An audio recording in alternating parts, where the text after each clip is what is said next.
Now, there was a very peculiar car launch in Britain today. It's the Tesla S electric car, which claims to be able to reach 60 miles an hour in just over 4 seconds, finally putting an end to the idea that electric cars are basically milk floats without the raw power of a lawnmower engine. Well, the Tesla S is the brainchild of the American billionaire Elon Musk. He made his fortune in PayPal and other ventures and is now spending it on the Tesla project and sending rockets into space. I went to meet him in West London. What we really tried to achieve with the Model S was to create a compelling electric car, something that was really different from people's prior experience. Because most people, last time they drove an electric car was probably a golf cart, or maybe a milk float. A milk float. Yeah.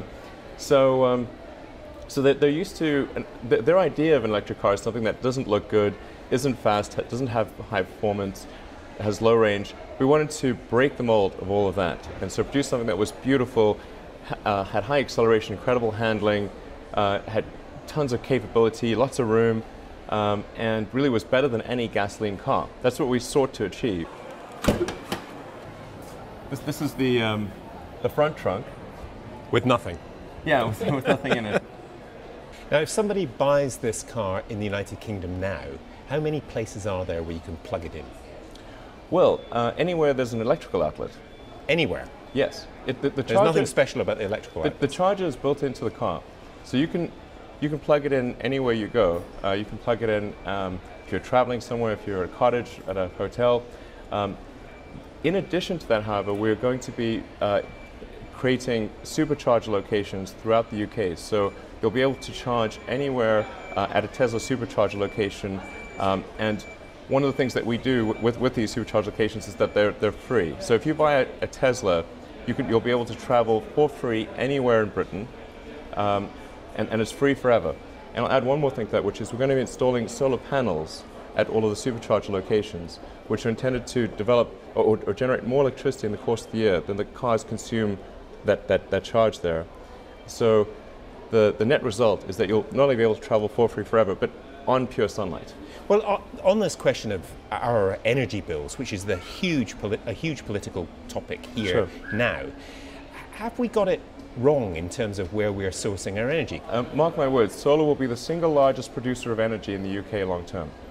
And you may say, well, isn't it rather maybe cloudy around here? I was going to say, have you ever been outside? Yes, and even though it's cloudy, you still get probably 80 to 90% of the energy coming through the clouds. It's just that you don't have that bright point source of a sun. And a way to appreciate this perhaps is to look at the fact that plants are essentially a solar-powered chemical reaction. And the UK is a very green country.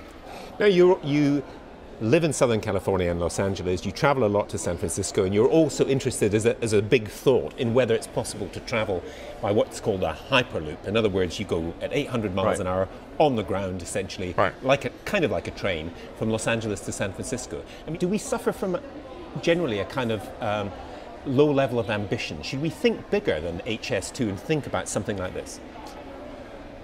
I think so. I mean, for reasons beyond the objective, oh, we'll get there faster, it's like you want to do projects that are inspiring and that make people excited about the future.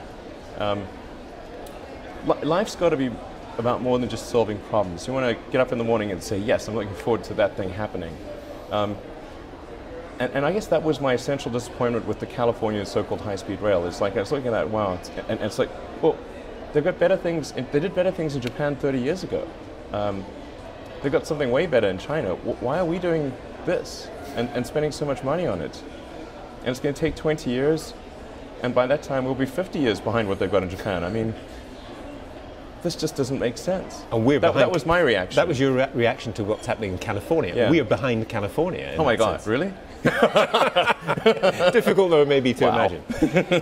So I mean, that's brutal. That's almost unfortunate. The other big part of Musk's life is with his company SpaceX, which is committed to improving rocket technology and even getting the human race to other planets.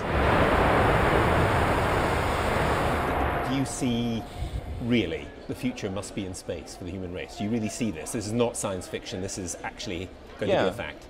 Absolutely. I think history fundamentally bifurcates in one of two directions. Either we are a multi-planet species and out there exploring the stars, or we are a single planet species waiting around for some eventual extinction event. It's really that I personally I find more motivating, which is going and setting up a base on Mars would just be the greatest adventure ever. Not everyone's a fan.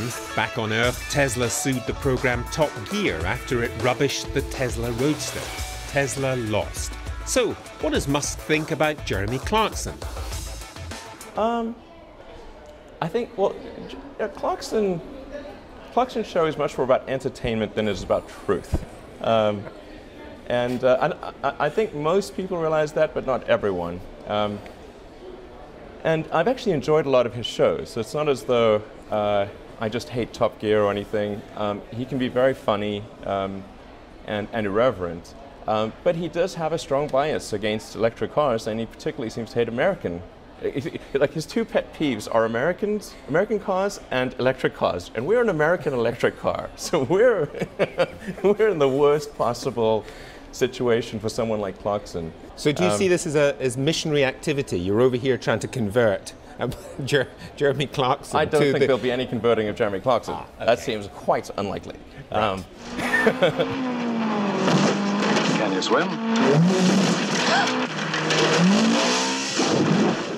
You also bought the James Bond Lotus. Oh yeah, right. The Lotus Esprit from The Spy Who Loved Me. Exactly, and I mean, I can see the fun in that, obviously, but that's the reason. That's the fun. The fun. But it's not. There's no grand project. There is no grand project. We're not going to mass produce, Esprits that turn into submarines. What I'm going to try to do, and this is a very sort of low priority project because I've got my day jobs, but we want to see if we can make it do what it appears to do in the movie for real. I don't know if it'll be successful, but we're going to try. Elon, thanks very much. Thank you. Thank you.